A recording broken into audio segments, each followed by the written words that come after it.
let's go ahead and start. Call to order and roll call. There's 5 of us here. So we at least have a quorum.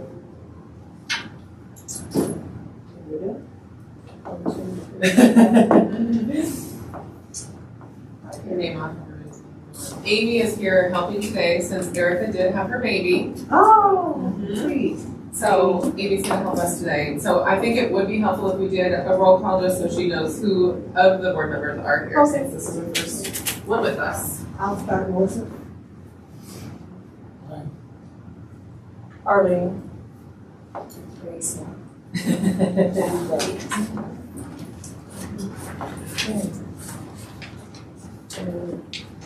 I'm thinking Josh may not make it, I'm not sure. So, did everybody get a chance to look at the minutes from the December 10th meeting? I did, I only have one small thing. I remember signing there's a it's to be the first one. I hate to be that person. Those are doing this anyway. Okay, the first bullet point should be what? There's a B in there. It should be. Or B. That's right. There's often a well thought in there. Oh, I think I saw that they ignored it. Yeah, I Kind of thing. so many documents I can't let them know. Well, okay. All right. So, need approval of the minutes with the change, correction. Okay, Melissa, second? Glenn? All in favor? Aye. Opposed? Looks like you did. Here. Oh, okay, so Melissa. Okay. I'll be invited to be here. Like anyone today. So maybe, when did you guys want to introduce? Well, I haven't, I put it on here because we definitely want to go around and introduce our new folks. But Brandy has to run to another meeting. So I put Brandy's presentation on first. And then I think we'll dig into our staff and how things are going around here. So Brandy is Senior Services? Okay, all right. Brandy. Can you hear us okay, Brandy? You know, sometimes I can and sometimes it's a little garbled. Okay. So I'll try if to I'm missing repeat questions, I'll things just... since I'm closest. She can put the If transcript needed. on. I think she can do it too. That helps. All right, take it away, Brandy. We have gotten some statistics about Leo Olivares's work as the LHA resource specialist. If everybody is not aware, if you've got new people, Leo serves 6 older adult properties with the Housing Authority. So he works with Hearthstone, Lodge, Spring Creek, Fall River, Aspen Meadows Senior Apartments, and Village on Main. And each of the properties help share costs for him. He is supervised and supported by Senior Services, but he works for LHA. So he's got an interesting shared position. Our staff here also help support folks at the suites. So not with Leo, but our other resource specialists and myself will work with folks at the suites too. So we have some information about kind of what the big needs were across the properties last year. And on the whole, what the older adults needed at the properties is really consistent with what older adults across the city of Longmont have needed. So I'll tell you the only difference really about when we look at the top 5 needs that brought people in to see a resource specialist. In the broader community, there's a fairly high need for people to have caregiving assistance. Folks who are taking care of a spouse, or kids who are taking care of parents, grandkids who are taking care of parents, neighbors who are taking care of each other. We don't see that need hitting top 5 at the properties. And really there were only 2 properties where Leo did a lot of work around caregiving. It's Aspen Meadows and Spring Creek. Otherwise there were very, very low needs for caregiving. What did hit top 5 at LHA that is a little bit of a lower need for the rest of the community were folks asking about transportation resources. Otherwise, the other kind of top 4 are consistent within the properties and within the bigger community. The number 1 need is folks needing financial assistance.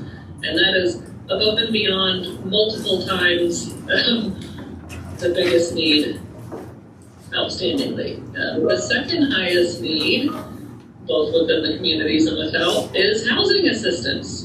So for folks who are living at LHA, this can look like wanting to move to a different property. This can look like trying to get a voucher if they're not a voucher holder. It can be housing retention work to try to keep the housing that they are in if they're having issues with that. And also it can be folks who need a higher level of care, and the resource specialist is working with them at looking for assisted living or skilled nursing. The other big needs that people are seeking assistance around are health and medical needs and nutrition. We are fortunate that a lot of folks who live in low-income housing do qualify. Not everybody, but a lot of folks do qualify for long-term care Medicaid, and long-term care Medicaid will pay for things like home care. So Leo can assist people with filling out those applications and navigating the process of getting long-term care Medicaid. And he can also help them navigate other kinds of health and medical needs and resources that they might want to connect with in the community. Big picture, Leo had 520 contacts with 150 individuals across the properties. He saw a range of between, let me look at what our lowest was, 17 people to 29 different people at each property.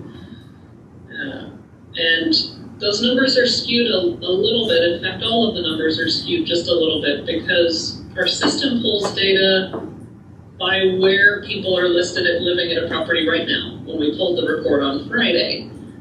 So if somebody lived at Aspen Meadows and they moved to Hearthstone, they're going to show up in the Hearthstone data. If somebody moved from elsewhere in the community into Spring Creek, they're going to show up at Spring Creek even if we saw them mostly out in the community the rest of the year, and vice versa. If somebody moves out of the properties in the community, they're not going to show up in the data. But I think that kind of comes out in the wash to let us know that he's getting good utilization at really all of the properties and is absolutely addressing the kinds of needs that we just see for older adults in Longmont. Randy, do you mind if either you have it up or if I can share that chart that you emailed me? Yeah, go ahead. You want me to do it? Or I can, I guess. What's easier for you? I've got it. I'm ready to rock. I'll do it. I'm going to join and share.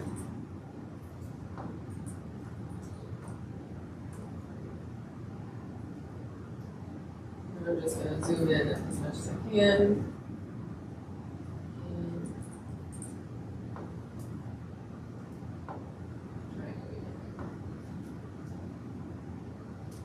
So this is just an email, so it's the snapshot of what she pulled out of the larger report, it looks like. But here's how the services look across the board for senior services and where LHA fits in. And scrolling down, there's more to it.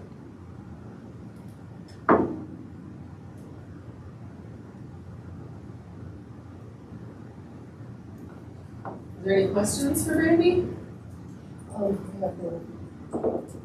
So Brandy, you mentioned nutrition services as being one of them. I know there are people that get Meals on Wheels. Do you have any idea how many? And if they don't get it, is it due to cost or they don't like the food, or do you have any idea? I don't know. I could ask Meals on Wheels if that's information that y'all are interested in getting feedback in the future about. I can see if they have by property a listing of how many people are working with Meals on Wheels. But I don't, because we have different systems, I just don't have that data specifically myself. I do know, on the whole, we do have a lot of people reject Meals on Wheels without even hearing about it or talking to them. I think there's a little bit of stigma that people have around what it means to get Meals on Wheels. Just like we have people who qualify for home care who will not pursue it. The main reason that I hear about folks not getting Meals on Wheels is because they won't even consider it in the first place. Every once in a while, we do hear about folks who tried Meals on Wheels and didn't like it, or tried Meals on Wheels but had more really specific dietary needs that couldn't be met that way. And in those cases, we do talk with them about other resources. There are other resources. They're generally not as inexpensive as Meals on Wheels, but they're out there. Thank you. Yeah, would y'all like me to ask Meals on Wheels for some follow-up and I could send that to Molly? No, that's fine. Thank you. Brandy, would you say, I'm going to make a statement based on what I see, and you tell me if you feel like that's correct or not. It feels like because of our dedicated resource in paying for the resource specialists, that LHA seniors, or I should say seniors living in LHA properties, have a beeline access to senior services because of that dedicated resource compared to the rest of the community that, I don't want to say they're getting special treatment, but I want to say that us investing in senior services to have Leo is making access to senior services easier for LHA residents compared to if they were not. Absolutely, yes. So there's a couple of data points that really substantiate what you're talking about there. One is the wait list to see our resource specialist here at the senior center is typically 4 to 6 weeks. There's just such an enormous caseload out in the community, whereas Leo can usually see people in 1 to 2 weeks. He's very accessible that way. The other is if we just look at like service from, I have 2023 data somewhere here on my desk, 1 sec. We did not have a resource specialist much of 2023. We had one for about 3 months.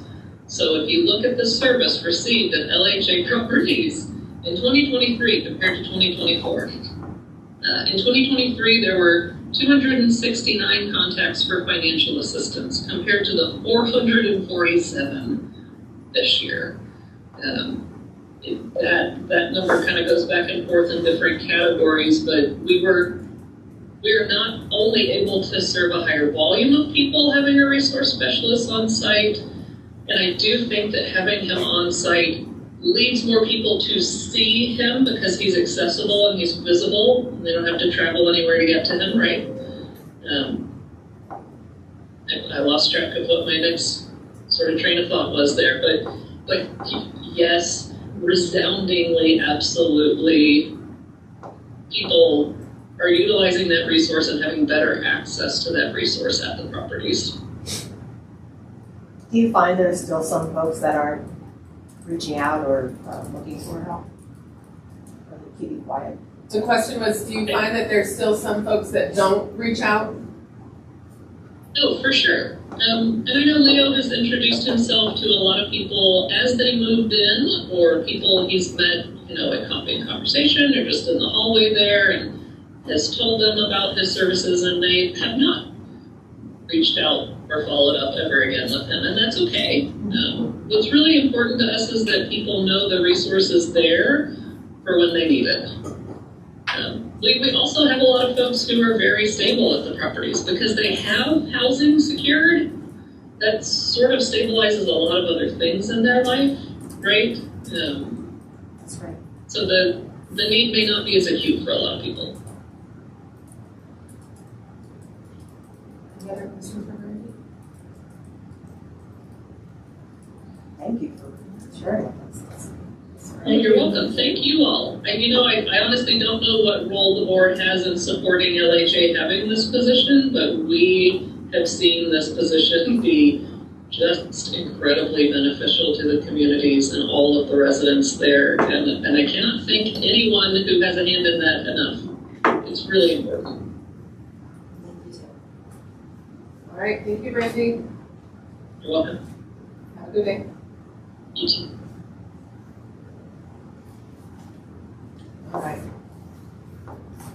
I guess the thing that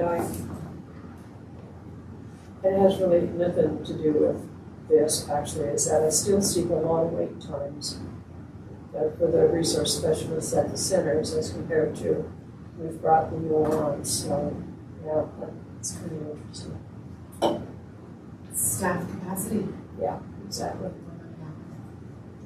Okay. Introduce Quincy. All right, so thanks for Quincy for waiting patiently so Brandy could get to her leadership meeting. Everyone, this is Quincy. He's our new regional property manager. I will let him speak for himself. If you want to give a little bit about your background and how long you've been with us, etc. So yeah, this is the start of the 5th week. Love it. Everybody here is very welcoming, so I appreciate everybody for that. I'm originally from North Carolina. Moved out here 3 years ago. I've been doing property management for 9 years. Kind of makes me feel like my college degree is a waste of 5 years, but you know, here we are. So yeah, I just thank everybody for welcoming me, for being here. So thank you. What was your degree? Business. I play basketball, so if I'm being completely transparent, that's the easiest degree to get and stay eligible. Yeah, true. You know, so yeah. I had a biology background in the city. So. You know, that's how it typically goes. Yeah. I went to a 2-year college and then got a scholarship to a 4-year, and then I finished out there in Asheville, North Carolina, where it flooded really bad not too long ago. Yeah. So. How long have you been in Colorado? 3 years. In Longmont? I live in Denver now. Oh, okay. I still live in Denver.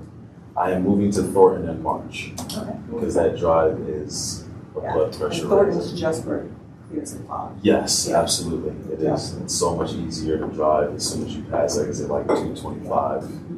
And yeah, so yeah. 104. Yeah. So you had it, oh, sorry, go ahead. No, go ahead. I was just gonna ask Speak you. prompted. No, I was just gonna ask, what are your impressions? Just like, I'm sure it's a ton all at once and getting more properties, so 5 weeks in, big concerns, stuff to One, I want to tip my hat off to Ms. Lauren here. She has been doing a lot, and you know, coming in and taking up the position. I see why she was so overwhelmed at one point, but now she's going to therapy. Life is so much better for her. Balance. Work-life balance. Right. We're getting there. Yeah, but no, I think my impression is I understand where it was back in, correct me if I'm wrong, 2020. 2018, 2019, Yeah, 2020. where it was, and I understand it was a big transition to get to where they're at now, but I feel as if a lot of things are very organized. I understand, property management, you can have some ups and downs as far as, staff and just, getting paperwork and stuff turned in, but we are here to, make that a little bit easier for everybody as well. But I just think it's an overall good company. I like the energy here more than anything. Everybody seems to be happy to be here, so it makes me happy to come into work and, we can just leave, whatever we leave at home, and come do what we need to do here. So if that answers your question, yeah, I just appreciate everybody. So yeah. What kind of properties have you managed in the past? I've done everything but student housing. I've never gotten to student housing just because I never had the opportunity to, but low income Section 8 has been my thing. I am amazing at recertifications, and if I'm not amazing at anything else, it's just that. So we're getting that cleared up at the properties now, so I'm stepping in and actually helping do that there. It's just been a learning process. The laws change every single year for everything, so you constantly challenge yourself to see if you can keep up. I feel like I've done a fairly good job of keeping up to be here. So yeah. So some of our seniors can be a little bit aggressive and pushy, I realize. Where do I know you from? Where have I seen you at before? Down at Village on Main, Yes. with the bus the other day. Yes. Yeah. Yes. Yeah. That's where it was. He was kind enough to open the door for us. Yeah. What are you finding that the things are that they're concerned about? Consistency in the office. That is the biggest thing. That's where I'm pretty much stationed out of now. Is Village on Main? Well, yeah, because we need to pick up the pace there with all the admin Syndication. work. Yeah. Yeah. So I'm just there helping out. I see that consistency there is one thing that they're, and that's really it. I think that everybody else understands the whole remodel, re-syndication. They had to move out. They get that happened. But I think that them seeing our face more on the property makes them feel a little bit more secured and happy and just, they know somebody's there to help them with their issues at that specific property. I think the Owen is a great property. Once I finish sprinkling my magic over there, I think it's going to be phenomenal. But for the resident side of things, just them seeing us, that's it. So Quincy's referring to, when the rehab was complete and the re-syndication of the tax credits is all happening in the background now on the paperwork and financial side, we had a big effort to get everybody's leases and paperwork all in order because we have monitorings coming up from the funding agencies and the investor and that type of thing. So there's been a big push over there the last couple of months really to get everything ready to rock for that. And so there's been a lot of resident engagement, making sure we got the appointment set up and signatures and all And of they the appreciate documentation. They genuinely appreciate that. Even if they've done it several times, they're just glad to know that things are getting done. So, BOM is not a bad property at all. At all. It's beautiful. The remodel went very well. So, yeah. They actually have nice places, I think. They do. It's a little bit of a change for them, but they're nice. So very nice, yeah. I genuinely like it over there. And then the office area is very welcoming with the big window there. We keep it open now so everybody can see us and come in and talk to us whenever they like. So, yeah. Do you mind giving a quick blurb about yourselves for Quincy's knowledge so he knows who he's talking to? I think that would be helpful sometimes, especially with Amy coming in too to help for Erica anytime we have new staff. So you want to start? No, okay. I'm Glenn. Hi, Glenn. My background's actually IT. Okay. So I just, everything I know about housing I've learned in the last year Gotcha. in this committee. Yeah. It's easy to steal reps when you're here. Yeah. Yeah. Good. So Glenn volunteers as a mediator for evictions. Okay. And that's how we first got to know him. And then he got on this advisory board as well. Okay. So he's been community engaged. I'm talking for you. You can tell me I'm wrong if you want. Engaged in the community on housing for some time. We still come to you for mediation? No, I'm not allowed to do mediation for the housing authorities until my board. Gotcha. But we don't have that many evictions. No. One every so often. Yeah, I haven't More done than I, one. Yeah. more We than did I like. beforehand. Okay.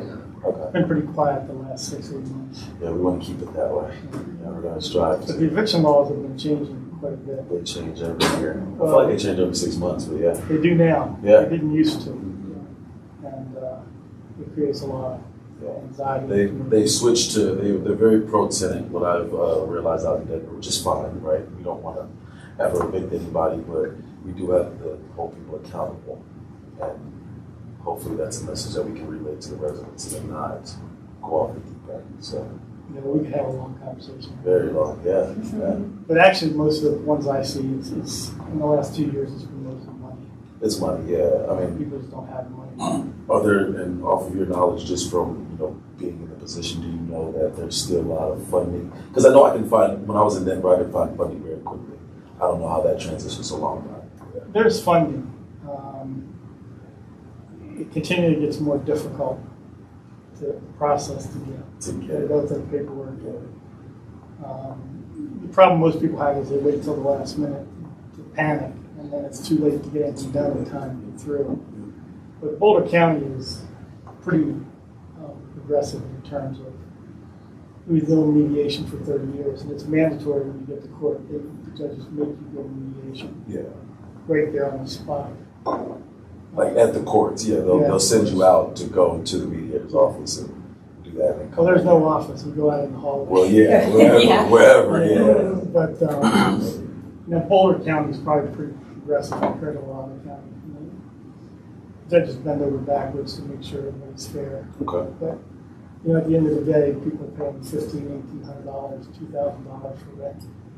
That's so hard to It's absurd, yeah. Yeah, yesterday I had to turn somebody down. Couldn't find any work for him. He just didn't make 2 times the rent, but everything else lined up perfectly. But, you don't make the money. I told him, he said I can find a way, but I personally can't put you in that position knowing that you're not going to be able to pay the rent. And even if you do pay the rent, you're not going to have money for anything else. Yeah, so. Yeah, but I tell people all the time, the first thing you pay is your rent. First thing. Nothing else matters. You First can get Meals on Wheels, you can get, charities, you can get a lot of things. But if you don't have a place to live, you're sleeping under a bush. It's cold in Colorado too, so yeah, we gotta be sure the rent's. Anyway, I did that. Yeah, no, you're fine.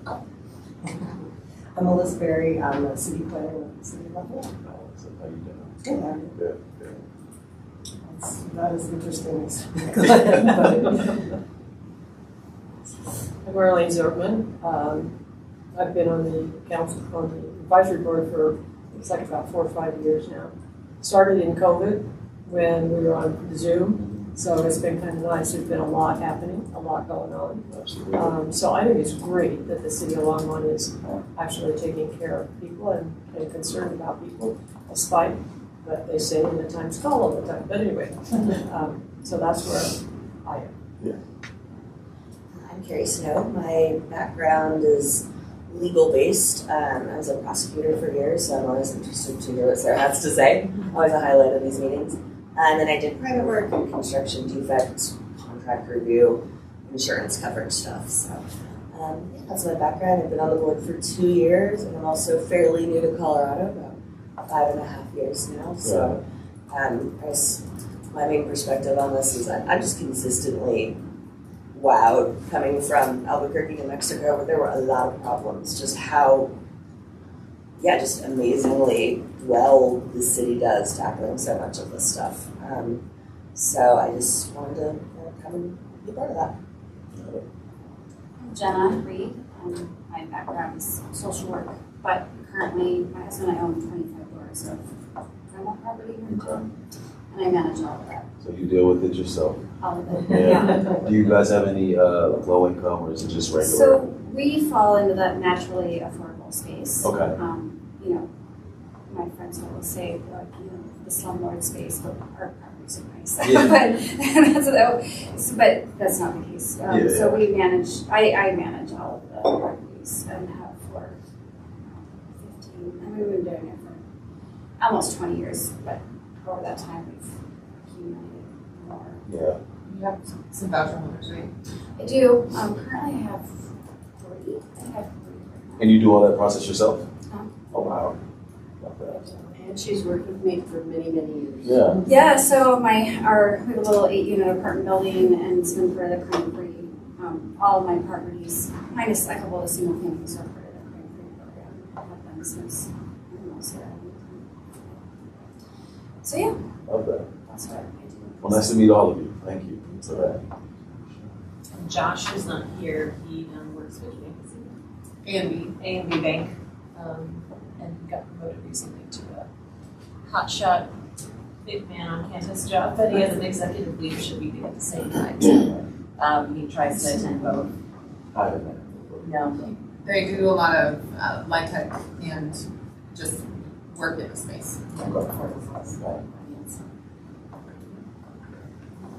So we have one open position that we will be recruiting for this year, so I guess on board with everybody then. Anything else you want to add? No. Good. Everything. I'm pretty sure we'll have conversation in the future about whatever comes up, and you'll always see me over at BOM, so feel free to bother me whenever. Always welcome. May not want to. The door's already open, so come on, yeah. If you have the code. Yeah, that's it. Yeah. I couldn't get in last time with the code, so whatever. Well, it changed, and I'll give you the I got you. I know you guys are keeping me out. Me out too. I don't know. I have to text somebody.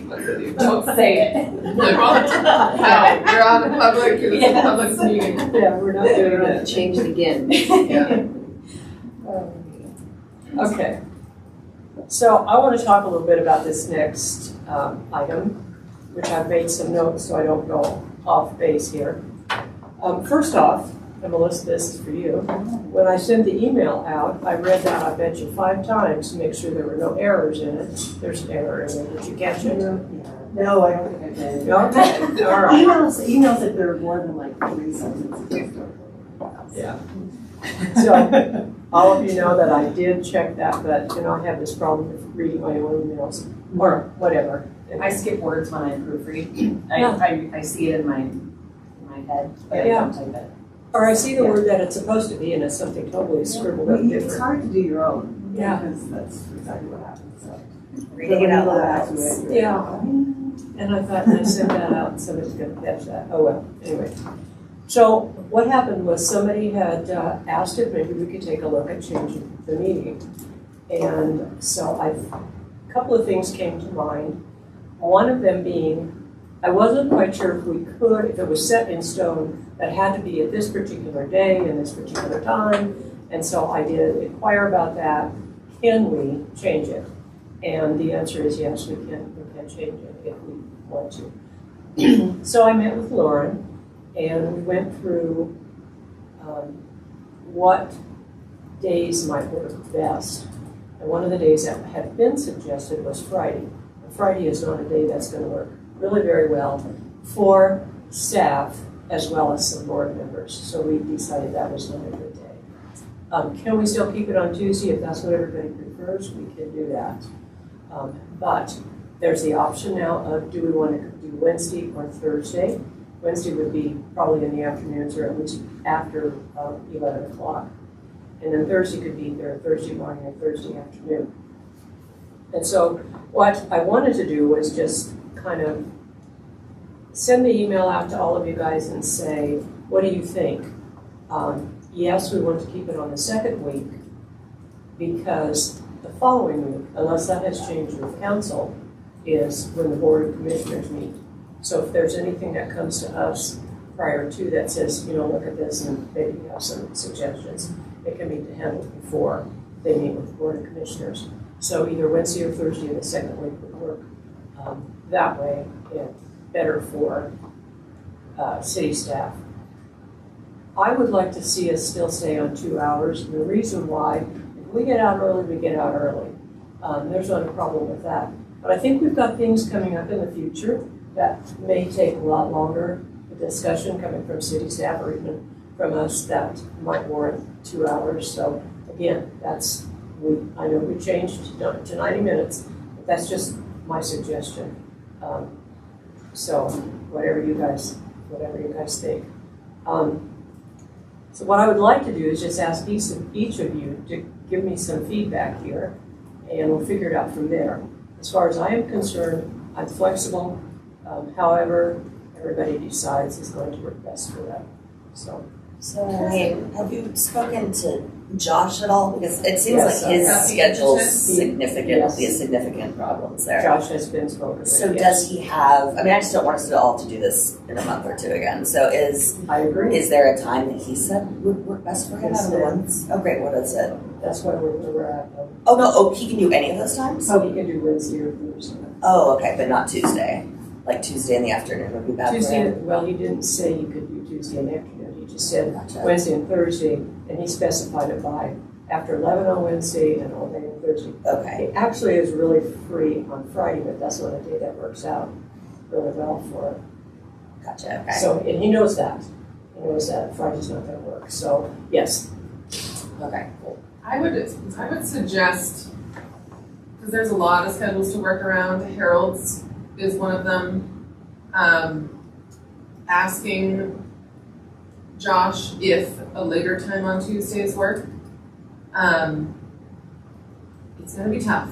It's gonna be tough to find a window that works I'm just not speaking for the staff side. I know that there's 6 other people also to look at, but Thursdays, there's just, staff has ongoing meetings that will fall every other time over this.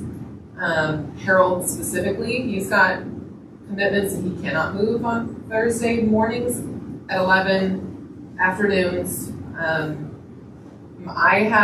not able to come in on Wednesdays, and I really would like to be here for this and not remote. I feel like we already, like if we wiggled in a window on Tuesdays, if there is a way to keep it Tuesdays but adjust the time, I feel like on the staff side that's going to be most possible. Lauren, do you want to address Carol? Harold did mention that he wouldn't mind if it wasn't on Tuesdays, just because of it's an all-day affair with him on Tuesdays because of the staff meetings and board meetings and council meetings. But to Molly's point, there's so many schedules on the staff side, and there's even like Tuesday afternoons, we would hardly get to do our LHA staff meeting if we have coffee conversations scheduled. I'm wondering to look at Tuesdays starting at more like 10 to 12. He said, if Josh wants to stay on, and I wasn't going to bring up that's how it all started, but he said it would have to be after 11 because he's got pretty much more than covered with meetings. And his new position, I believe, is Chief Financial Officer, but we cannot always accommodate or change based on situations, so that's why it's open to everybody.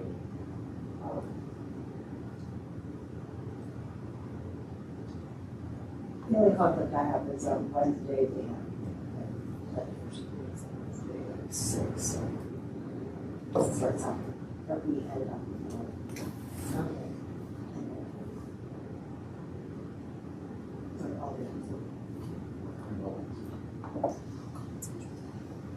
Wednesday works for me. Thursday. What Thursdays are not work?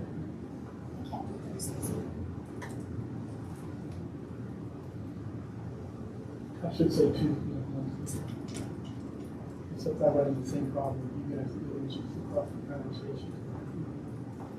But they're only once a quarter in a way, except for Sweets and Zinnia are every month. So I can do Tuesday or Wednesday, but I mean, I think Molly's invaluable to have here. If you can't do Wednesdays, then I don't want to do Wednesdays. I can't remote, but that's not really ideal when I'm Yeah. trying to help run the meeting. Right, no, I just, and with other staff conflicts, like, yeah, I'm just gonna defer to your guys' schedule. Let me have a conversation with Harold as well. Let's see, I'm gonna chat with him. So, if there was movement on Tuesdays, it'd be post 11 a.m. Is there any afternoon restrictions for folks? Well, or we could keep it all in at Tuesday mornings. I mean, that still is an option because we're all involved in that now. If that's an option, it may mean that we lose a board member. But If we moved it to the same Tuesday, second week, so the same day, we have our LHA staff meeting at 3 p.m. We could move We that. could if we move need that. to. To another day to accommodate an afternoon meeting. Maybe do you have Harold's schedule handy? Or you could look at his Tuesday afternoons just to see what is ongoing on the second Tuesdays, if anything. I know that come the end of the day, he's usually prepping for council at the end of the day, which is why often he doesn't make it to our staff meeting. yeah, I kind of go along with something that I was said. In my history, moving meetings around to accommodate individuals is a never-ending cycle. Once you do it, it's all not to do it. And the fact is, if you get this many people together, everybody's already set up their days and their schedules. Yeah, and some of the meetings aren't our choice. So he's pretty open on Tuesdays. I can really move these whenever, as long as we have enough time that it doesn't interrupt any other. Right, well, then we can chat with him. I just wanted to see if there was anything standing. Not right now.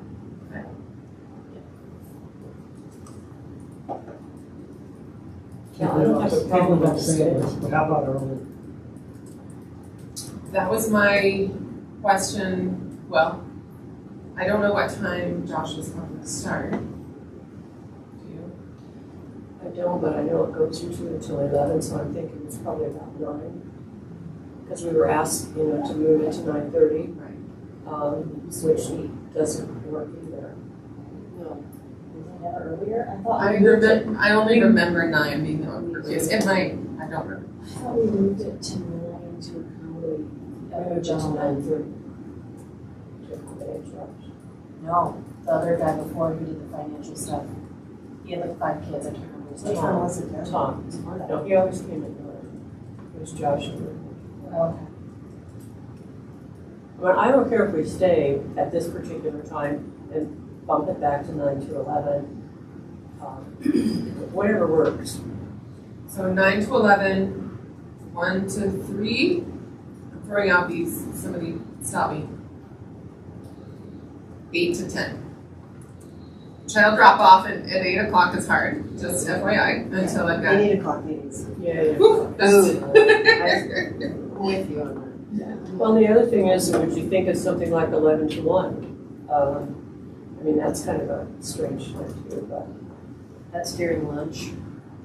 Well, you could bring us lunch. I'll bring my dogs. I'll bring my dogs and they can hang out walking around. I like that. Yeah. That sounds like better.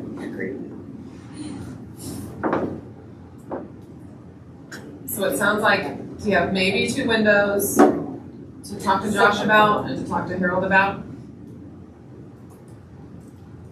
So we have Tuesday afternoon for Josh.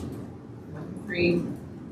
Does that get in the way of the Or conversation? Not on the Wednesday? second Tuesday. Not on this particular. Not on this day. particular Tuesday. I think Wednesday, I don't know, from the things I wrote down, to say to Wednesday and Thursday is out because Molly, it's nice to have you here. Isn't there a coffee conversation this afternoon? They canceled that. Got rescheduled. You got rescheduled. Sure. Okay.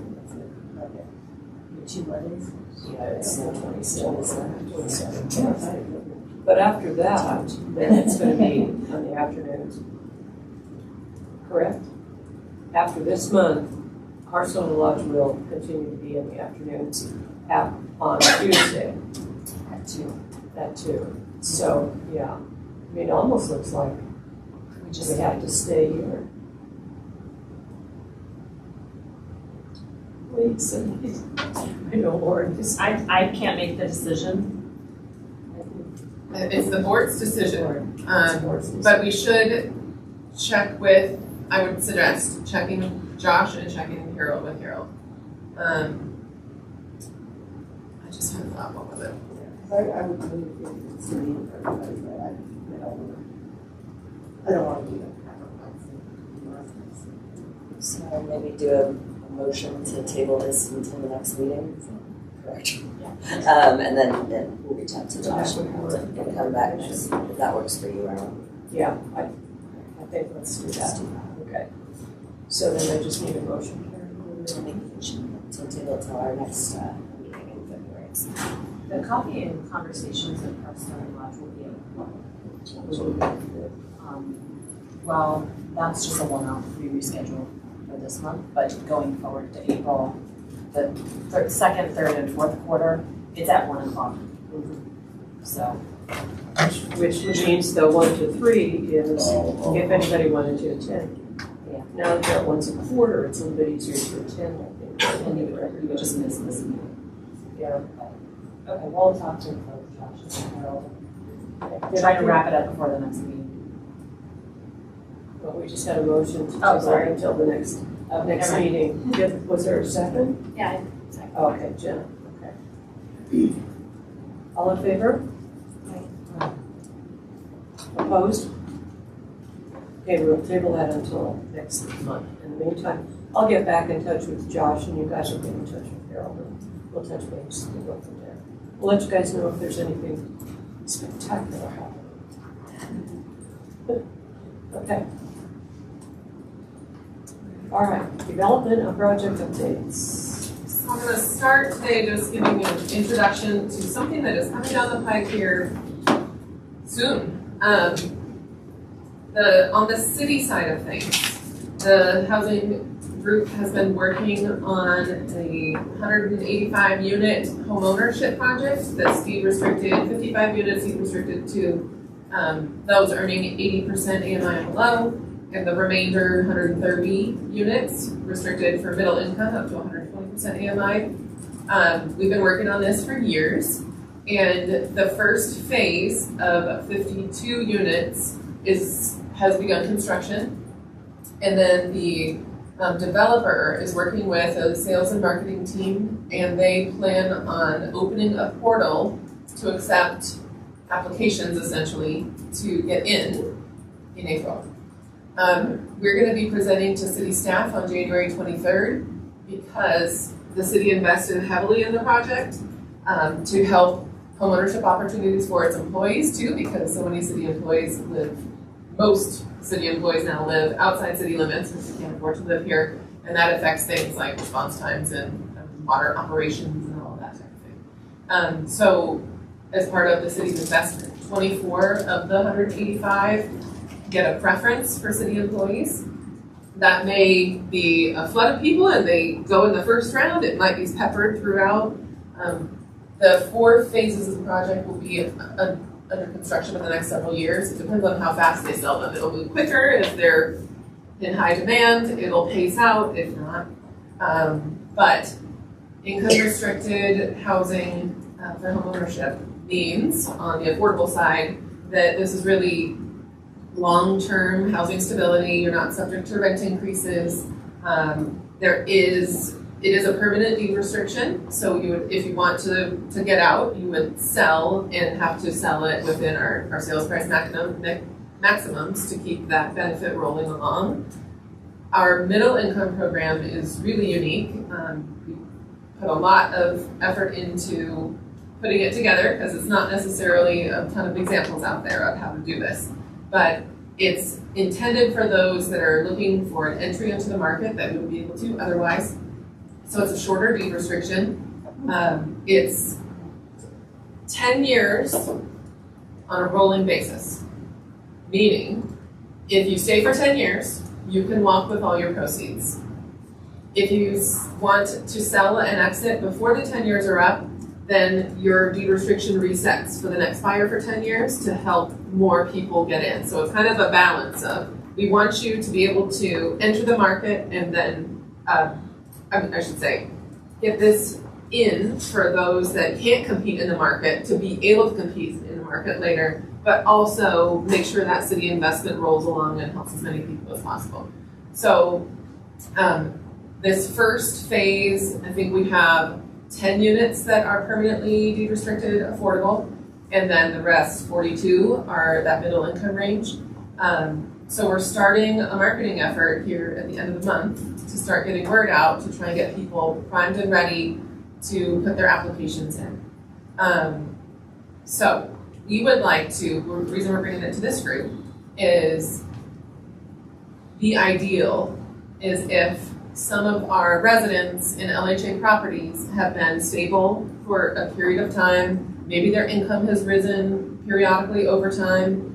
If they are looking for a homeownership opportunity, this is probably the best bet they have. So something that we have talked about is when we do coffee and conversations in the next couple of months, letting people know about this. It might not be that many people that are ready, but we definitely want to at least get the word out so they have an opportunity. If they are ready, they can work with our personal finance coaching program that the city pays Boulder County to administer for Longmont residents to help get them ready for that April timeline. The reason I want to bring it to this group is we like your ideas on how should we approach our residents for this? What do you think might be helpful? Just really trying to just brainstorm what might be good to start spreading the word about this. So this is the property that's going to be over at Costco, is that Yep, correct? that's right below Costco. Could you describe it a little bit? Just Sure. So I encourage you all to go to the website that is brand new. Let me pull it up real quick, make sure we can find it easily. Okay, so if you just Google True North Longmont, and it is truenorthlongmont.com. I'll share. Let me share it here.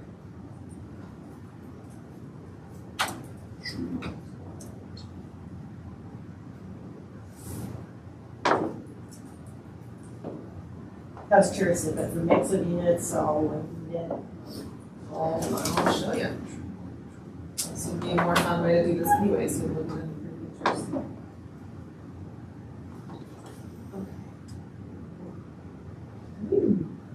Maximize the page anyway. I don't know.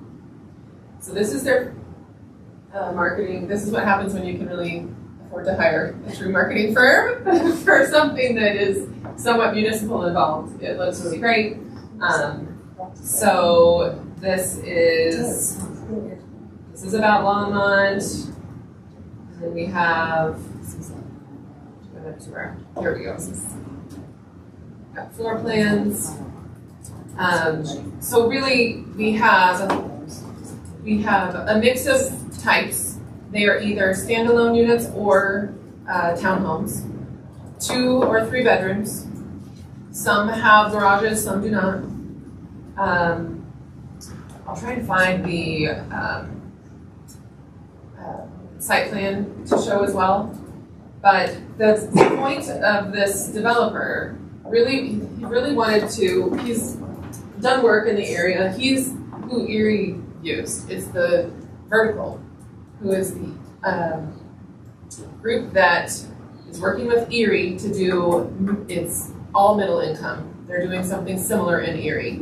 We started working with them first, we're gonna be the first, but then their project is smaller and a little bit more straightforward than ours, so they ended up going first. And is it a mix or is it just 100%? In Erie, it's up to 120. The whole thing is just 120 and below. It's not really split out. But for ours, there are 55 below 80 and 130 between 80 and 120. But there's no other components that that's a market. Right, no market. It is surrounded by market. And amazingly, when we did public meetings for the neighborhood, and everyone was like, great. You know, this was originally zoned, the land was originally zoned for apartments, high density.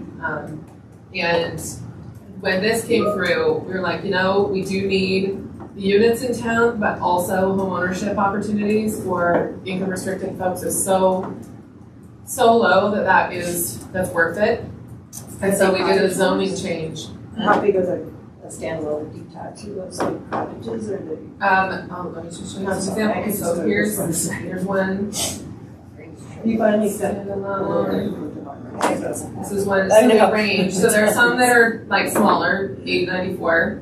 There are some here we're getting to 1100 with 3 bedrooms. Yeah, that's what I was wondering. I think I've seen some of this.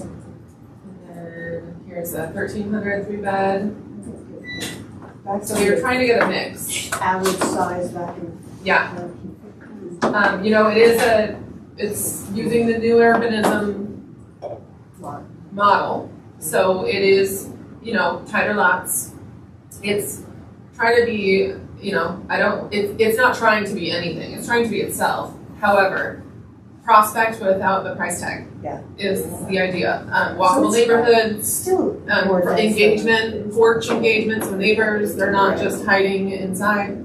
And so what they really wanted to do, this developer, they're trying to solve this niche problem that nobody can solve, which is how do you get entry-level housing for homeownership, but also afford to actually build it, which is one reason why the city changed their land development code to create an urban-based code. It's all modeled off of this project. We had made a new fee waiver program for developers for middle income. We've done so much as a city to using this project as the Kickstarter and try and spread that around. So their idea of the developer is they don't want anything. They want it to be indistinguishable, of course. That's something we all want for affordable housing, is look like market rate, but still be able to actually afford to build it. So these are getting manufactured in Nebraska and assembled on site, which is really cool. So is this land ownership part of it? Or? Yep. It's not a land trust. It would be individually deeded lots. So how does this work? When normally you have a real estate agent for the seller and a real estate agent for the buyer. This was an application, so how does it actually Yeah. work? So we're gonna have, there's a sales team, just as if a builder was marketing a new neighborhood for a new build. They have their sales team. You can come with your own real estate agent if you so choose. There's a set of preferred lenders that would offer advantageous financing. You can always get your own lender, but we have those options available. So we've been doing engagement in the community with lenders and Would the sellers pay the buyer's realtor fee, since that's just changed in the last year?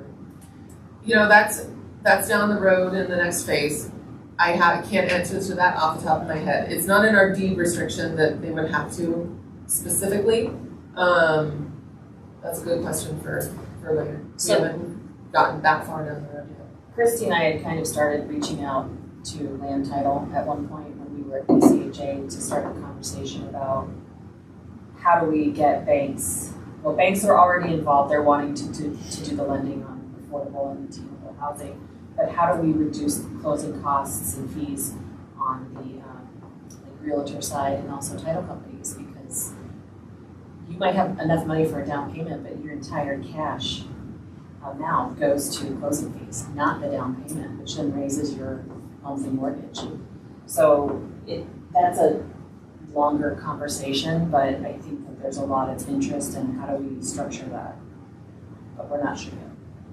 We're working with some banks locally, and the sales team is trying to work on fees on their side as well. At least we can't always control what, if somebody brings in their own real estate agent, we can't control what they do, but there's a lot going into that. And it's like go time the next 3 months to get all of the process finalized for how we've already got an idea, but really fine tune. What does our application process look like? How do we streamline that? How do we play in, we've got down payment assistance programs that we want to bring in to assist. The city's always had our existing program, which comes from federal home funds, which is a pretty restricted program. We only have so much available. So council agreed last year to put $250,000 into a pilot program for a locally funded down payment assistance that's a little less restrictive, and we can use more for this, market it for this for sure. It's able to be used anywhere citywide, but use it for this as much as possible. We just put in an application to the state for Prop 123 funds to expand that for middle income. I mean, we've got a lot of not feet in the fire. Irons in the fire, thank you. That's feet in the fire, that's like the opposite. Got a lot of spoons in the bowl. Yes, exactly. We're just working this from a lot of angles. So anyways, what we want to do, because that's the ideal, whether we have any households living with us that are ready for this, I want to at least give them a good opportunity and help them get their ducks in a row to be able to submit and get, because we do have preferences. So we've got preference for the city employees. If they all come in, all 24 of them come in, then they're in. And then we also have, if you have to either work in Longmont, to be moving to Longmont for work, or have worked in Longmont and are now retired or disabled and can't work, for fair housing reasons. But it's supposed to be like Longmont invested in this. We want to help our people that are here already, or those that are moving here to help, boost our economy and everything. So with that in mind, if we have residents that are interested in looking at this, we've got resources for financial counseling to see if they're ready, to make sure that they would be entering into a healthy financial situation. We can get those ducks rolling if we have people that are ready and interested. So are they going to be in the same class as the city employees, or are they going to be competing for the same property?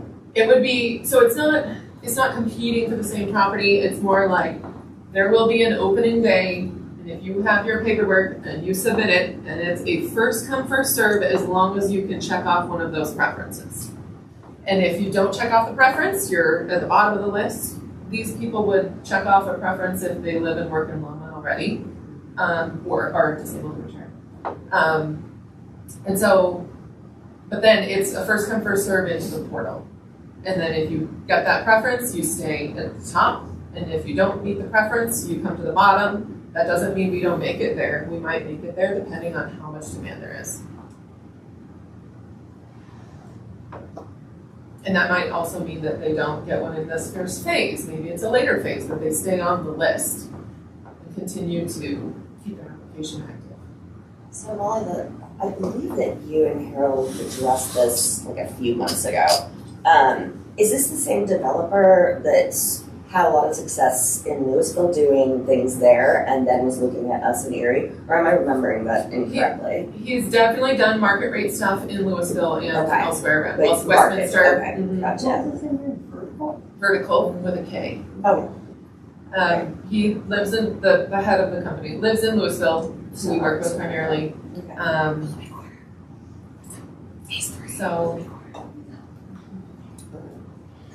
So you asked how to present this to the residents? Yeah, just brainstorm ideas. You know, I think the thing that I have seen in conversations with residents is that it needs to be real well planned out and real well said, and so that they understand it really well. But I think there would be some interested in it. You've got the neighborhood, Aspen Meadows neighborhood, that people there I think would maybe be interested in it. You've got some of the other places that they might be interested. It's just, as long as it's very factual and the way you really kind of said to us, they'll get it.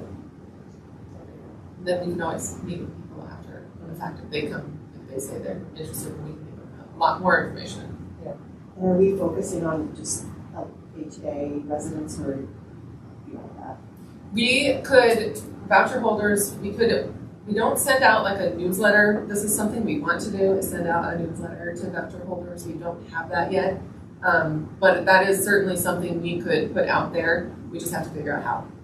That's how we do it. You know, they have that neighborhood liaison that meets with different neighborhoods, and we know where, census, there's a target people in that neighborhood that qualify. Right. We just have On the city side, we're doing a lot. I think it's gonna go into the city line that gets mailed with utility bills. There'll be a broader marketing effort to the whole Longmont community there. Okay. Just one of the goals of LHA was, if there are people ready for home ownership, we know who to talk to. Yeah. Let's get them connected. Maybe get it some, for our residents, like in coffee and conversations, just getting them something on paper to come back to. One pager. Yeah, something, I mean, nothing super complicated with the website and just explaining if we don't do any details, if there will be financial, consulting available through Boulder County or whatever. Just because I just psychologically, it's such an overwhelming process. I mean, buying a house is hard, right? And I think maybe if they have something physical to come back to, it won't be like a wash over them, and then they think, well, this would never apply to me. So that's the only thing I can think of. And I agree with your details because it was like what Quincy said. Let's not get them something we can't. Yeah. And we can target it too. We can say it's a mixed income neighborhood. If you're in our LHA properties, then most likely you're looking at this fraction of them. That's not the way to put it. Affordable. Right. How much is the price? It's still to be finalized, but I can give you the maximum that it could be, which they are targeting lower than the maximum. This was just a cushion, just in case things went to hell, which they're not. So let me pull that up while you consider, keep discussion. Do they have to go to housing counseling? Yes. No matter what? Yes. Yeah, so I would suggest, just from my own experience, and I haven't done it since 2014, that's when I owned the affordable housing unit. I think it would be really important to explain to people that just because you just because you can pay the mortgage doesn't mean you're set. You have to have money for appliances, the roof, leaks, and some stuff will be covered under warranty with the contractor, but after a year, even when you have an extended home warranty covering these things, it's not often free. If you're gonna own the land, then you own the sewer pipes, and you have to fix that stuff if your meter breaks. you have to fix that. There's no more calling the landlord and saying, you gotta fix this for And you me. need brand new homes. Yeah, and it's something to consider when you're a renter. Renting, and I hate that people frame renting as like beneath home ownership, because sometimes renting is actually better for a family. Because they aren't tied down, they don't have those overhead costs, they don't have to budget all that extra stuff. So I think being really honest and transparent in our trainings, and I'm sure the county does this, but about the financial impacts of home ownership would be good, because like, you have a hailstorm and you have to make a claim on your insurance, you have a deductible to pay. So it's more than just making the monthly mortgage and taxes and insurance. I'm confident that Boulder County's program definitely goes through the ins and outs of that, because they're trying to get them ready to understand like what happens. Okay, so just to give an idea, the 2024 sales price maximums, which update each year in May. So these homes that will be ready for move-in more like October, or at least the first ones, are probably under this 2025. So it's not exact, but just to get a gauge. A 2-bedroom townhome maximum sales price is $317,000. 2-bedroom, I know, back when I bought my first house in only 2017, and this is feels like longer than that, but this is backing into making sure that they're not paying more than 33% of their income on their house payment. It takes into account interest rates and HOAs and all of that stuff. The maximum for the permanently affordable for a 2-bedroom detached is $364. Max affordable 3-bedroom attached $353. Max affordable 3-bedroom detached $406.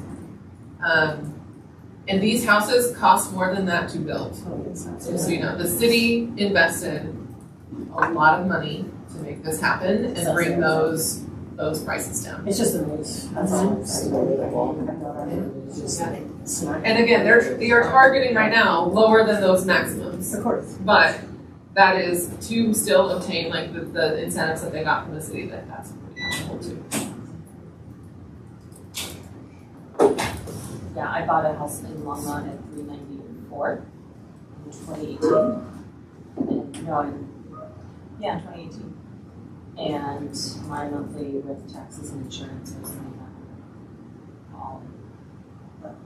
So, I mean, for someone paying rent, middle income, now you own a home, which is nice. No, Now I'm paying a lot more than that. That's just philosophical. Yeah. Well, I mean, if you've hired a contractor lately, our handyman did once an hour. Hire an HVAC guy, it's $150 an hour. That just is. I know. I make it. Waves are $10.99. Yeah. I know. Some chickens. That's true. That's what every house with a chicken coop in the back, like That's where So, real sidebar on eggs, we told Harold yesterday it was active. So, Colorado just passed the law that any eggs that are distributed in Colorado or basically sent to the grocery stores have to be cage free. So, hence the $10.99. Well, I just heard there's another round of bird flu in China. So that's on the news yesterday morning. They're already cases there, yeah. Yeah. So there's a lot of. People are dying from it here. So I heard a 1-pager highlighting financial counseling, giving good information, copying conversations. Maybe like a what to expect when the time comes checklist. We don't have that yet, but if you can start figuring that out. Well, even if we don't know 100% like what they need to be doing, they need to be, filing their taxes. Collecting. They need to be. And financial counseling goes over Yeah. all of that. Like, don't buy a couch when you're under contract. All of everything. Don't go open up 5 new credit cards. Yeah, that's what financial counseling is. Yeah. But I mean, if they're not going to take that until 3 weeks before they apply, I think they should take it now. If they're interested. No, that is the idea. Like, get in, because then you have to get all your ducks in a row in your paperwork. Okay. And then I think we have, if people are interested, we refer to Chrissy's team, like for like a meeting, you know? At least have been kind of through it, you know, getting the paperwork together. Yeah. So this is just the.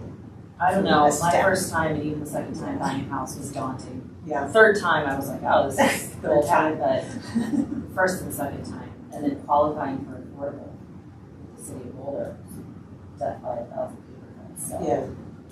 And they're used to getting the paperwork right. The other thing is, when you're low income, there's some fear or sense of going to a bank, asking for a loan, you know, that we have to remember, like, everyone comes from a different experience and a different lens than we do. So for people who may have grown up in a generational poverty, all of this might be completely foreign to them, because we have clients who don't even have bank accounts. Yeah. So we have to keep that in mind. Which is why we've got the sales team locked and loaded for, to be the starting point, and then they point them in the directions they need to go. And making sure to treat everyone with kindness and dignity. Any other ideas for how to engage residents? If you're pretty straightforward, they'll get it, and if they're interested, they will get in touch. Do you think there'll be a lot of seniors who are interested? So many of the seniors are single. But they might want to combine households with kids. Yeah. You I- know, multi-generational households are a trend. Yeah, there you go. Some of them have already owned places and of course sold them and then moved into this, so they would have some sort of idea of what is involved. I don't think the seniors will. We can still present it. Yeah, And for see sure. if anyone comes forward For with sure. interest. Yeah. I think they like having the convenience of having what they have where they have it. I don't think that they want to go through all that. I'm sure we just be smart to say, oh. I somehow convinced my mom to move in with me so I could subsidize my childcare. Because it was either pay for childcare or pay for a mortgage. Yeah. So, you never know. That's The idea is the opportunity that we are trying to open up at least. So I guess my thinking is, when you do decide to talk to Aspen Meadows, see if you can get neighborhood over there to that meeting as well. Yeah. Because that's where you may see some people that would be interested. We might even just have our own separate Yeah. meetings. I'm gonna start. They're not usually included in the They have come a few times, some of them, but I'm gonna start pushing for more people to be at these coffee conversations. Because I went to one at senior, Aspen Meadows Senior. Wasn't that many. so part of that is because when they first started these, it was right after the city took over, so there were lots and lots of questions. That has kind of died down. Plus, they're asking the same questions time after time. So now that it's going to quarterly, more people that show up. there should be more people there. Yeah. Because now they won't get to go again until April. Sure. So they'll have all their questions. So you can't ask the same question each time how come the toilet isn't working. You know, it's like, yeah, you've got 3 months to think about something. So anyway, anything else, Molly? Let me just show you the site plan here. That's a good one. This little window is, and it's on a delay. It's like trying to think about where. Are we having childcare or anything like that down there? No, there's no commercial. There's a couple places around there, but no, there's no commercial in this. It's only zoned residential anyway. But there's a lot of commercial development happening up on the north end by Costco. And there is a childcare center in the Harvest Junction area. And then I think TLC is trying to go in on the east side as well. So here's what it looks like. I'm gonna just do the menu for you here, the legend. So the purple ones are our miniest lots. They are attached product. We did on the left side, so there's existing single-family residential over here, market. So we kept some of our larger lots on this side as a buffer, just to make sure we have good transition and also to make it through the planning process without that group being super combative. And then we've got, these are detached here. Let's see, which ones are there attached? It's mixed throughout. These ones are row houses. All the blue is a row townhome product. Right here. And the purple's like duplexes or They're townhomes. They're just, wait, let me see. I'm gonna be wrong on that one. No, I think those are detached but mini. And so this is the first phase that's going in, and this is really because they're just trying to manage egress routes. Phase 1 is what's under construction right now, and then I think we haven't totally decided. I can't remember which one is phase 2, if it's this pocket or this pocket. So if all the city employees take their opportunity, they're all going to be next door neighbors. And I've actually heard a lot of the city employees put in. Yeah, they're getting ready. So, Okay, so I don't want to just rush us along here, but we're getting close here. Items for input to the Board of Commissioners, is there anything? No, because the board, just in January, the board meeting actually was before this meeting, and it was pretty straightforward. We just went over bad debt policy from a prior year. We did an IGA, put in place an IGA policy that matches the cities, just to minimize the small stuff that comes to the board for approval. So we don't have anything today, but that will come on your February meeting. Okay. Resident quality of life? Nothing from the staff side. Okay. Update on operations, the occupancy report. So I have a couple changes to this since I put it together for the board meeting last week. So Aspen Meadows, we've got 5 vacants, 2 PDD and 3 tax credit that are ready to rent and working through the wait list. We were able to get that one unit C5 done by the end of the year so that we could get that one rented out. That was a PDD that the family had graduated out of the program. And then B2, which was the meth unit. We completed that at the end of the year so that we won't lose tax credits in 2024 fast. Aspen Meadows Senior, we have 3 vacants. Fall River 5, 1 PDD and 4 tax credit. We've worked through most of the wait list and finding that people are not interested in the 40%. They're sort of in that in-between space with those units. So we're, for Fall River and Spring Creek, considering opening up or refreshing the wait list to get some new folks on that list. Is that what the 40% means here? It's 40%. 40% AMI units. Not 40%. Correct. Yeah, the 40% AMI. And then same for Spring Creek, also having a hard time filling the 40% units. They had 2 pending applications and 1 pending make ready. That unit vacancy went down to 4, so it's not 6 anymore, it's 4. So is that 40% hard to fill because people don't qualify? Correct. Kinda, yeah. It's hard to fill They make those. too much money or they? Make too much, yeah. They make too much to get into a 30%, but they don't really make enough money to cover the 40% rent. Yeah. It's just that the people that are left on the wait list, because everybody joins the one wait list regardless of where they would fall on the income level. So when we get a unit available, we go look for the people in that income bracket who could qualify, and we call them. So we're just running out of folks on the list that can meet that 40% AMI requirement. Spring Creek, so that one, Spring Creek, we're down 4 vacants because of the 2 pending applications they've gone through.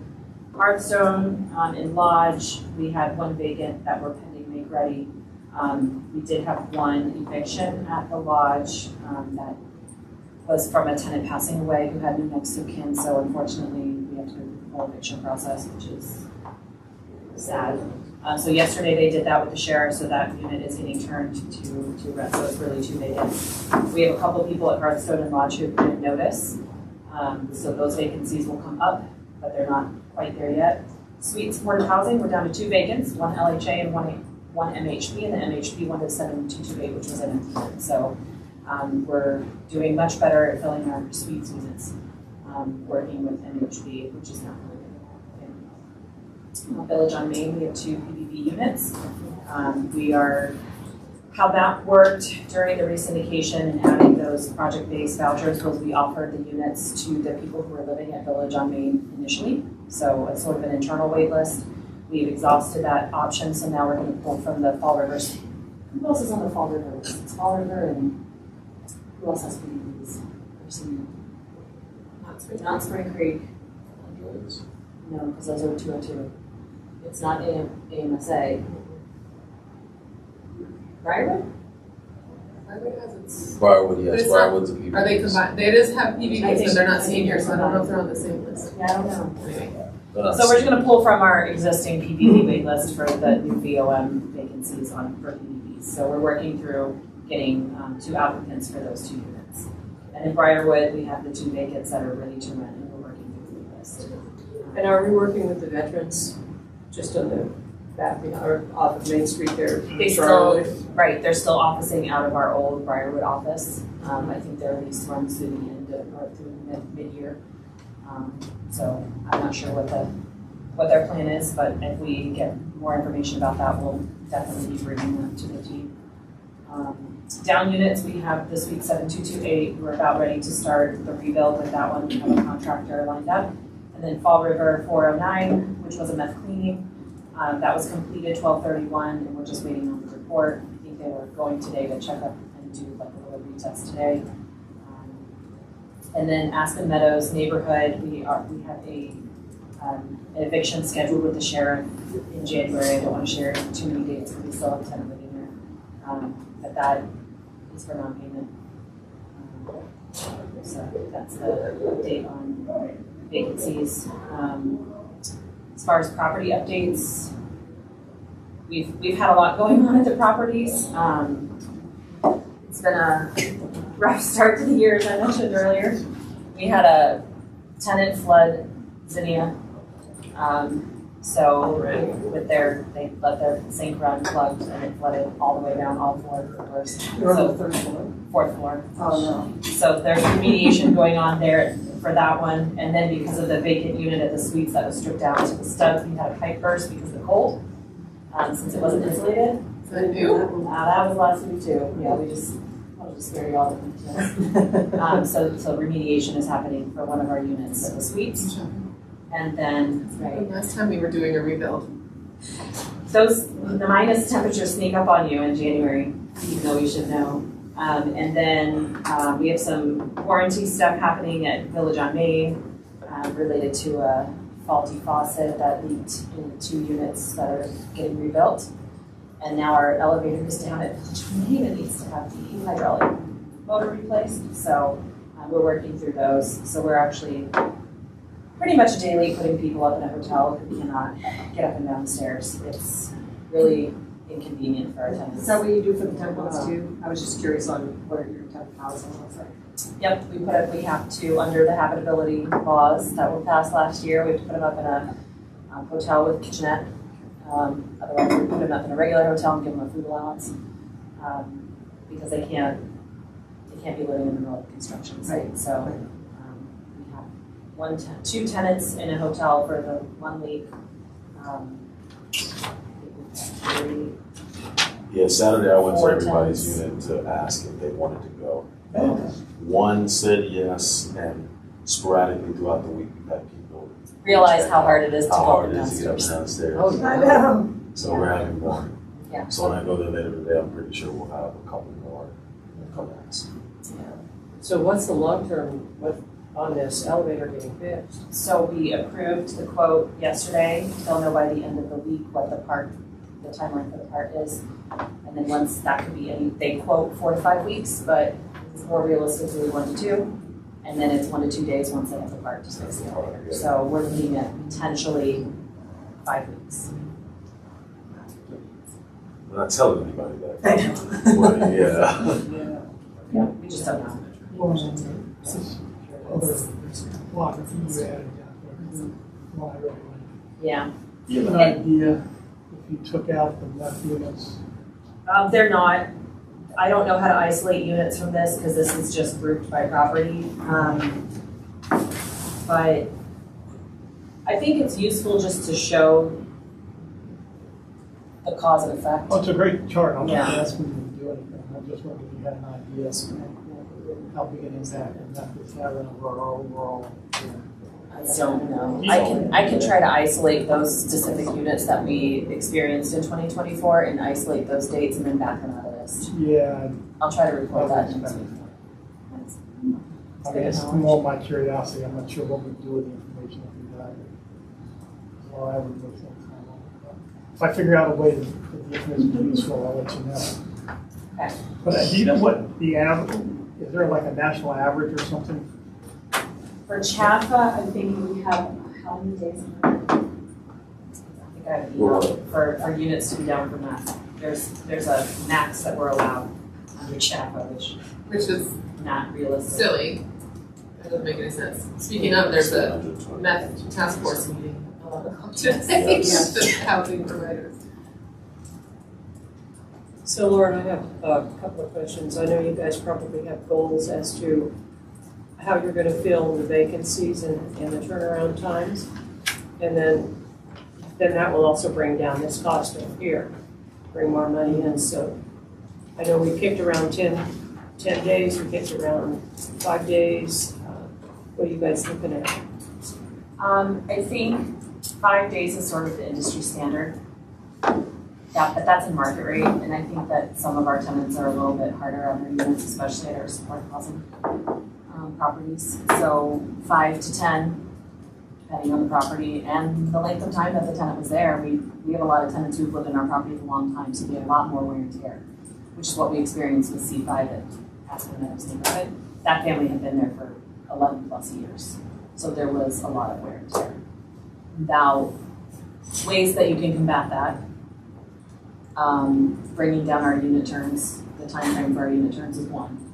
Also pushing and encouraging residents to put in work orders, because some of the issues that we encounter at the end is that there was stuff that was holes in the walls, non-operational appliances that we don't know about because they never put in a work order. So building a better relationship with our tenants, building that trust so that they want to tell us when things are not working, so that we can get in there and fix it. And also getting back in the habit of twice a year inspections for LHA specifically. We get a lot of inspection requests from our lenders, investors, community partners that are involved, state of Colorado. But if we can start getting in those units twice a year, we can have better tabs on the state of them and address things ahead of time, so that our unit terms actually can come down in cost. We get a lot of inspection requests. Yeah, I think they'll die down. We got an uptick in a lot of inspection requests because of COVID. There were no inspections, and so lenders and investors now want to get in there. Is there any way to do one or two inspections a year? They won't share, they won't approve. We've talked, we actually at BCHA talked about that with federal housing folks that came to visit the spoke on Kaufman about what a pain it is for our tenants to constantly be interrupted. We try, and I encourage our community managers to try this as well. If you know you've just had an inspection by one and someone else comes a month or two later and wants to do one, and they usually pick the units. I ask them to pick 5 alternates, because if they pick a unit that just got inspected, we want a different one. Because we don't want to have the same people constantly getting picked on just because they have a nice unit. If we're picking units, we tend to pick the nice ones that we know people are clean and organized, and we can't do that. We should be really they pick the unit and tell us what they want to see. Okay. We're running close to time here, and I want to give Sarah time to dazzle us with I'm not going to go through the whole list. I can give you the suites in the last month from December 10th at 16 welfare checks. So there's some instability with some folks there that thank goodness we have clinicians and Clinica and all the things that are helping these folks out. That's pretty typical around holidays. So we had just had 9 other calls there, and then all the other properties were pretty 0 to 4 calls. Zinnia had 13 calls and 5 welfare checks. So, the only other thing is that, waiting for the date for the cameras to be delivered. And then working with staff on, implementing a schedule for our installers, so they can basically plan that out and give us, dates of approximate times they'll be finished with installs and then move into the next one. So, that's it. We bought them though. We used our grant money to buy them. That was a mountain itself. Like 5 p.m. or something. Did they have to be done? We wanted the invoices to be paid by December 31st, and so yes, they got done by December 31st. Any questions for me? No, the cameras will come up and copy a conversation, I'm sure. I'm still waiting to see the Met phone. Oh. Yeah. If it ever does come up, yeah. So you're going to use it. Okay. We'll do it if I'm allowed to. I will. I've been telling everybody about it. Just like long part, Lafayette, so. Did you give them the business's name? I would love to get that. IntelliGuard. They're not the remediators, they're the folks that make the product. So, Lauren, do you have anything more from executive? Molly, do you? No. Okay. So I guess my question now is, because we're really pushing our 11 o'clock, we're starting to get more things talked about. Do we want to back up and go to 9 and make it our 2 hours again? Because we said when we changed it that we were going to come back if we felt we needed it. So we can talk about that again next month if you want. Well, we took the Talk whole about time of schedules. Harold being here, so. Yeah. If we're talking the schedule overall, I think that should be part of the question for next month. Okay. Motion to adjourn? Melissa? Glenn? Okay, Melissa and Glenn. You guys are so quiet. Okay, meeting's adjourned. We'll see you next month.